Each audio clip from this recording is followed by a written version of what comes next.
So this video is about how to sketch an exponential function. What we're going to do today is we're going to look at how we kind of generate a set of values first of all to allow us to plot or sketch a exponential function. Now before we actually do this, we'll just kind of remind ourselves of the difference between a plot and a sketch. A plot is where we use accurate points and an accurate set of axes to plot the exact graph. A sketch is just showing the general shape. And that's what we're going to be looking at, but we're going to use a set of points just to remind ourselves of what it's going to roughly look like. We should also include in our graph the x and y axis intercepts, and if we're looking at the concept of calculus as well at the same time, any possible turning points, although that's not relevant for today's graphs. So what we're going to do now is we're just going to look at two different exponential graphs. We're going to look at the graph y equals 2 to the power of x and y equals 3 to the power of x. And we're going to calculate our table of values by just substituting in some values. So we're going to start off with when x is 3, 2 to the power of 3, 2 times 2 times 2 is 8. Then x is 2, 2 squared is 4. And when x is 1, 2 to the power 1 is just 2. X is 0, anything to the power 0 is always 1. 2 to the power minus 1 next is 1 over 2, or 0.5. We'll leave it as a fraction, I think.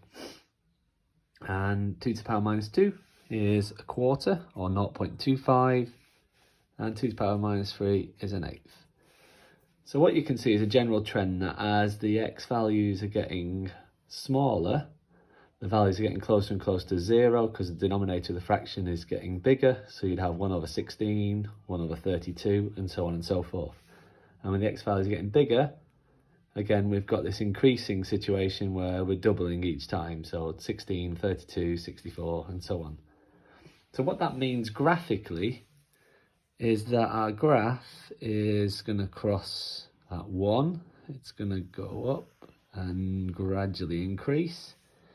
And coming down, it's going to head towards 0 and never actually get there. So actually what we have here is our x-axis is actually an asymptote, which means that the graph is going to get closer and closer to it, but never actually get there.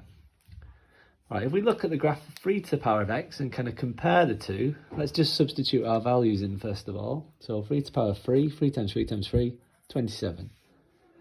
3 to the power 2 is 9, 3 squared is 9. 3 to the power 1 is 3, 3 to the power 0 is 1. And then we've got our fractions, 3 to the power minus 1 is a third. 3 to the power minus 2 is a ninth, and 3 to the power minus 3 is a 27th. And if we compare our sets of values, excuse me, when x was 3 for the 2 to the power of x, we got up to 8. When x is 3 for 3 to the power of x, it's much steeper. It's at 27. When x was 2 for 2 to the power of x, it was at 4. But when it's at 2 on our 3 to the power of x, it's at 9. But they have this common point of 0, 1. So our graph is going to have the same sort of shape, but it's just going to go up faster. Okay, perhaps not that fast, but you get the idea. Okay, and the other side then of the point 1, we can see that the values are getting smaller faster as well. So what that kind of means is that the graph is going to go towards the x-axis slightly faster.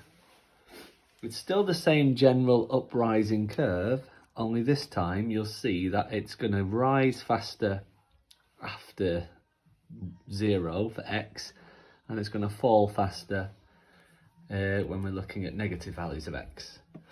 And this is the family of exponential graphs. So if I wanted to draw half to the power of x, 1 to the power of x, then I'd draw a straight line across there. And if I wanted to draw half to the power of x, actually it would fall the other way. And I want you to try and investigate why you think the graph would fall the other way. Let's see if you can explain that. But all these exponential families are increasing, or there is a set of family of graphs that decrease, and I want you to try and explore why that is later on. Right, the final thing then I want to talk about is a very particular function called the exponential e function. And if you look at the graph, these all have these nice integer values. There's a special value e, known as Euler's number or the exponential number, which is very unique. Now e sits somewhere between 2 and 3, so if I wanted to graph it on my exponential graph, it'd be somewhere around there. So it looks exactly the same, but it's very unique in that it's called natural growth. It's the only function where the gradient at any point differentiates to itself, okay? But it still sits in this family of exponential graphs. So that's the e function, or the exponential function.